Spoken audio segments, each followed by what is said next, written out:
शाहिदा रहमानी साहिबा गुफ्तगू का आगाज आपसे मैं कर लेती हूँ। मुझे ये बताइएगा कि ये जो आज साइफर के हवाले से हमने इसका साउंड बाइट भी लगाया और बिलावल भुट्टो जरदारी साहब ने बात की, एंड आई एम श्योर कि इसका कोई बैकग्राउंड होगा, बिकॉज देखें एज अ फॉरेन मिनिस्टर उन्होंने बड़े कामयाब दौरे किए, डिप्लोमेटिकली अपने आप को इंगेज किया, पाकिस्तान के हवाले से बात की और मुश्किल सवालों के दुनिया में जवाब भी दिए। और मुझे वो भी जवाब याद है जो तहरीके इंसाफ के हवाले से हुआ। Cipher in fact as a foreign minister in United States of America उन्होंने इस चीज़ का दिफा किया। अब आप लोग क्या चाहते हैं? आप क्या चाहते हैं, इसकी तहकीकात हो या नहीं हो? क्योंकि उस हवाले से आप जानती हैं कि सुप्रीम कोर्ट में शाह महमूद कुरैशी और फॉर्मर चेयरमैन तहरीके इंसाफ की बेल हो चुकी है।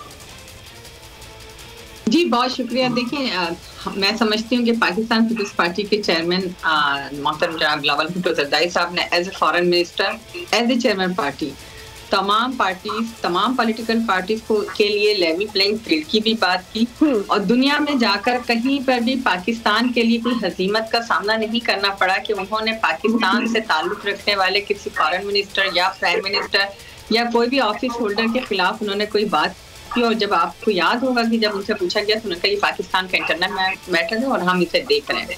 इसी तरह हम अदालतों से हमेशा ये चाहते हैं कि मेरिट के ऊपर जस्टिस होना चाहिए, हर एक के साथ हो, वो किसी भी पार्टी का हो। इसी तरह तमाम पॉलिटिकल जमातों में हम समझते हैं कि हर एक को बराबर के इक्वल राइट है, मसावी राइट है।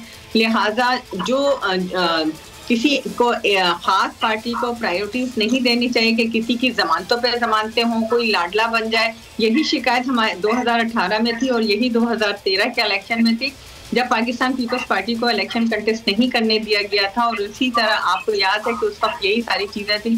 18 के इलेक्शन वो भी एक सवालिया निशान है और किस तरह वो इलेक्शन हुए और किस तरह मैनेज हुए। शाहिदा रहमानी साहिबा, आपको नहीं लगता कि ये इलेक्शंस भी एक सवालिया निशान होंगे? एक बड़ी पॉलिटिकल पार्टी को सिस्टम से बाहर रखा जा रहा है, उनसे उनका इंतखाबी निशान भी ले लिया गया है और जाहिर सी बात है इलेक्शन अब इसको भी तो आप लेवल प्लेइंग फील्ड नहीं कह सकती ना। मतलब लेवल प्लेइंग फील्ड क्या होती क्या है? हर सियासी मेरा सवाल मुकम्मल होने दे शाहिदा साहबा, हर सियासी जमात की लेवल प्लेइंग फील्ड का लेवल उनकी अपनी जात तक महदूद क्यों है?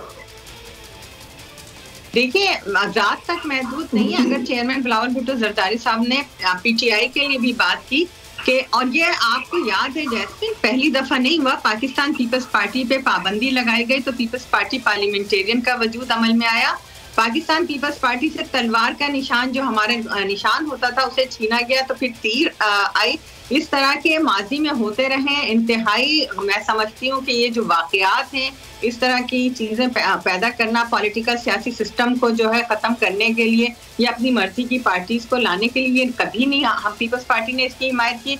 आज भी हम इसकी मजम्मत करते हैं कि इस तरह के निशानात को लेना, पार्टी को बैन करना, ये कोई मसले का हल नहीं है। असल चीज ये है कि जब आप जो पाकिस्तान का आइन और कानून कहता है कि तमाम पॉलिटिकल जमातों को इक्वल राइट होने चाहिए, तो किसी को बेजा आप जितनी पाबंदी लगाएंगे वो चीज उतनी ही उभरती है। आपने को याद होगा कि पीपल्स पार्टी का नाम लेना जुर्म था।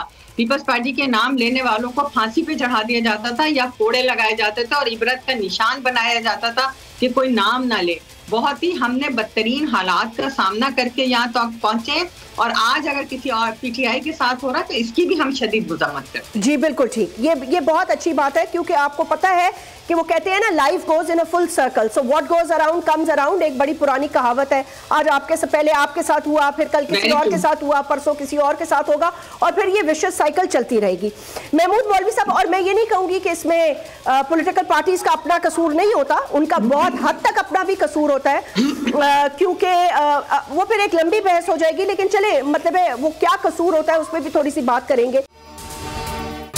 अगर ये वीडियो आपको पसंद आई है तो इस चैनल को सब्सक्राइब करें और बेल आइकन को क्लिक करें। सब्सक्राइब करें और बेल दबाएं ताकि कोई खबर रह न जाए।